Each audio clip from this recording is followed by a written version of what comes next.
예, 이 한덕수 총리 선고를 먼저 내려서 국정 혼란을 최소한 공백을 막는 것이 좀 좋지 않겠냐라면서 이제 인용 의견을 가지신 재판관들을 이 한덕수 총리를 먼저 선고하는 것으로 좀 설득하는 부분이 있지 않았나 하는 뇌피셜이. 그렇죠. 저도 네. 다른 방송 가서 그렇게 얘기를 했습니다. 얘기를 하고 있는 편입니다만은 어떻게 한덕수 총리 관련해서 네. 그런 어떤 조짐이랄까 힌트 같은 걸 느끼신 게 있으신가요? 어떤가요? 그러니까 이게 법관들의 어떤 좀 몸에 배인 게 뭔가 이렇게 좀 약간의 이 뭔가를 맞춰주려고 하는 어떤 그런 행태들이 많잖아요. 그래서 그 재판 진행할 때 보면은 결론을 그 A라는 사람을 손을 들어줄 때 B라는 사람에 대해서 우호적인 재판 진행을 하는 어떤 경향들이 또 알게 모르게 또 있잖아요. 있을 수 있죠. 그리고 나서 이제 나중에 A라는 사람의 손을 들어주고 그래서 한덕수 선고를 먼저 한 부분이 그런 어떤 시그널 아니겠냐 이런 지배적인 또 의견도 많이 있는 것 같고 제가 너무 답답해가지고 선고 지연이 너무 오래되다 보니까 제가 지난 주말에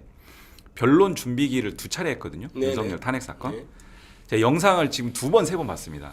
그래서 거기서 의미 있는 발언을 또 이제 그때 당시에도 이제 인지를 하고 있었는데 다시 보니까 또 의미가 있는 게 한 번 더 보면 더 보일 수도 있겠네요. 예, 그래서 2가지 의미 있는 게 뭐였냐면 하나는 그 정영식 재판관과 이민선 재판관이 그때 당시 변론 준비기를 진행을 했거든요. 네. 했는데 내란죄를 내란 행위로 바꾼 거에 대해서 피청구인 측 그 대리인들이 엄청 뭐 공격을 했어요. 그랬더니 딱 한마디 하는 게 그거는 법적 평가의 문제니까요. 저희가 알아서 잘 볼게요. 너무 걱정하지 마세요. 네네. 한마디 딱 정리하더라고요. 저희가 지금 계속 그 얘기하고 있잖아요. 그렇죠. 그 한마디 정리했고 그 다음에 이제 증거 채택 기준과 관련해서 이 재판은 헌법재판이고 형사재판하고 다르다. 그래서 형사재판처럼 엄격한 어떤 증거 채택 기준이 아니고 필요에 따라서 적절하게 우리가 판단해서 증거 채택을 하겠다라고 증거 채택 기준을 말씀드리겠습니다 하면서 이 얘기를 쭉 하면서 이것은 우리가 평의를 거쳐서 합의한 내용입니다. 라고 워딩을 하면서 이 얘기를 해요. 그러니까 결과적으로 그것밖에 지금 다툴 게 없기 때문에 그 네. 정도도 물고 늘어진다 이런 생각이 되고요. 어제 한덕수 국무총리 그 탄핵 결정 보면서 혹시 따로 든 생각이나 이런 게 있으신가요? 저는 사실은 오늘도 그렇고 다른 매체에 나와서 좀 얘기한 바가 뭐냐면 여기서 얘기하는 게 제일 중요합니다. 자세히 얘기해 여기서 주시면. 제일 중요하죠. 그 실질적으로 그게 있는 것 같아요. 그 뭔가 좀 내부에 이견 있는 쪽을 좀 다독이기 위해서 설득용 판결이 아니었나라는 느낌을 받는 게 정합성이 너무 떨어져요. 네, 저도 그걸 그잖아요. 느꼈습니다. 막 네. 레고를 똑같은 색깔로 다 껴야 되는데 중간에 다른 색깔이 껴져 있는 듯한 느낌의 예. 결정문이어서 이거는 좀 급히 약간 타협한 결정문이다. 그렇죠. 특히 사인의 그 기각 결정. 네, 사인의 같은 기각 경우. 결정이 왜냐하면 종국적으로 임명하지 않을 걸 선언했다. 네. 해놓고 그렇지만 위헌 위법성이 위중하지 않다라고 판단하는 장면이 완전히 커보더라고요. 그래서 저도 지금 전문을 네. 다 해서 한번 봤거든요. 그러니까 네. 이게 타고 넘어가는 것이 굉장히 거칠죠. 그렇죠. 거칠고 막 거칠어서. 짜집기 한 것 같은 느낌이 예. 들고 그래서 이건 약간 그 타협의 산물이다라는 느낌을 지울 수가 없었고 네.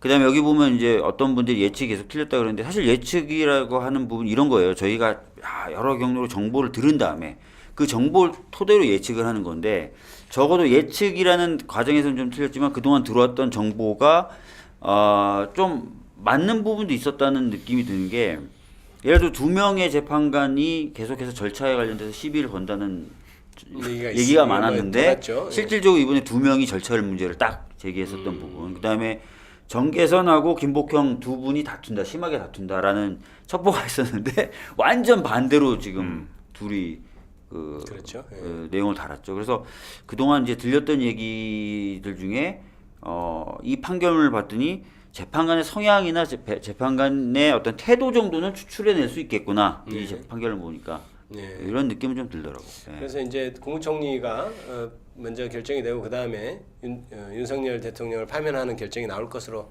기대하고 있는데 이번 주 안에는 나와야 될 텐데요. 근데 나오겠죠? 이제 예. 절차가 이제 그 지연이 되는 와중에 그러면 어느 날 선고를 할 것이냐에 대한 부분은 여전히 굉장히 좀 추측하기 어려운 건 맞고요.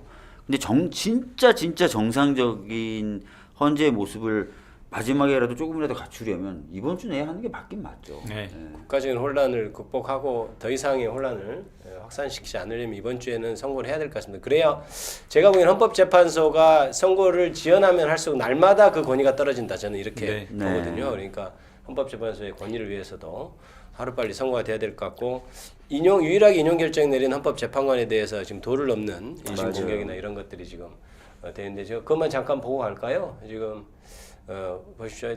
탄핵에 인용한 헌법재판관 집 주소를 어떻다 이런 거는 굉장히 심각한 문제고 이거에 대해서 뭐 한 말씀 해줄 수 있으면 하고 넘어갈까요? 간단하게. 네.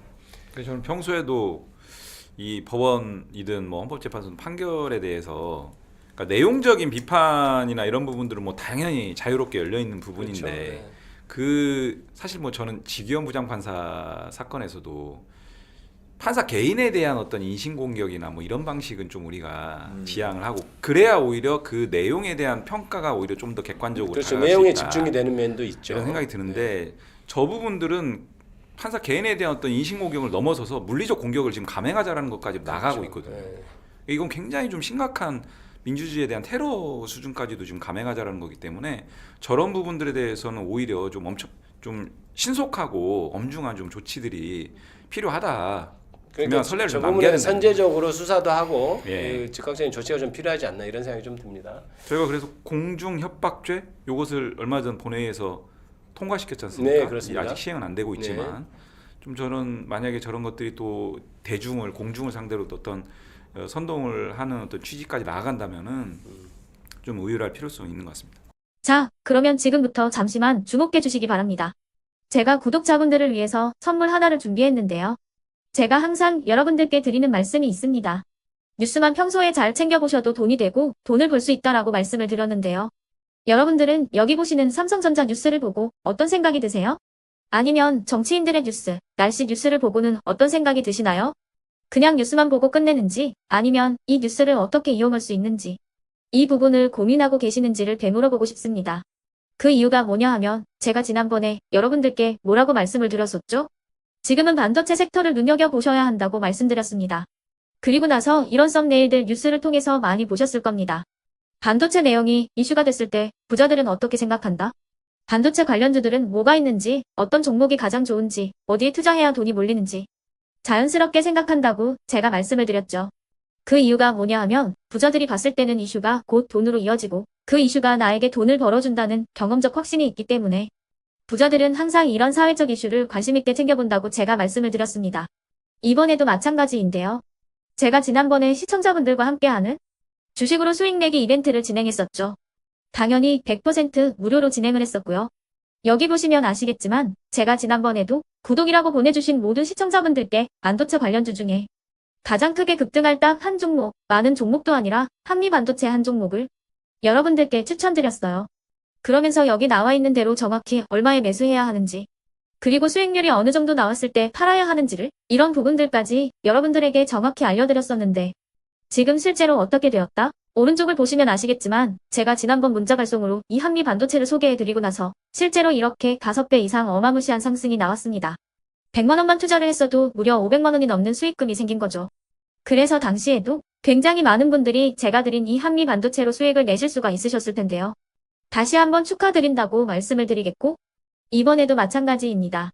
앞으로도 2024년, 2025년 계속해서 기대해볼 섹터는 AI입니다.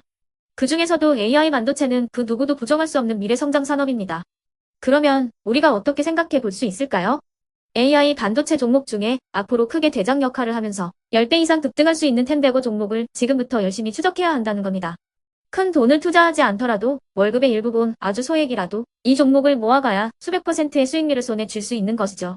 지금 여러분이 보고 계시는 이 유튜브 또한 AI 반도체와 아주 밀접한 연관이 있고 반도체야말로 대한민국의 핵심 산업으로 앞으로 더더욱 시장은 성장할 수밖에 없습니다. 그렇기 때문에 제가 이번에도 뭘 보내드리고 있냐면 지난번과 똑같이 구독이라는 문자를 보내주시면 제가 AI 반도체 관련주 중에 앞으로 대장주 역할을 하면서 주가가 가장 크게 급등할 한 종목을 여러분들께 문자 발송으로 종목명과 사고 파는 시점을 모두 알려드릴 건데요. 그 문자를 받고 여러분들이 주식으로 돈 버는 연습을 한번 해보셨으면 좋겠고요. 혹시라도 나는 주식을 하지 않는다 하시는 분들은 주변에 주식하시는 지인분들에게 말씀을 해주셔도 되고요.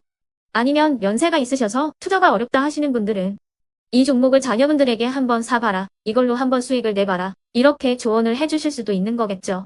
그래서 지금 이 영상을 보시는 시청자분들 중에 나도 이번 종목이 좀 궁금하다 하시는 분들은요. 누구나 상관없이 그리고 어느 시간대나 상관없이 부담 없이 010-2514-5930번으로 구독이라는 문자 보내주시면 제가 이번에도 똑같이 무료 추천 급등주 문자를 보내드리겠습니다.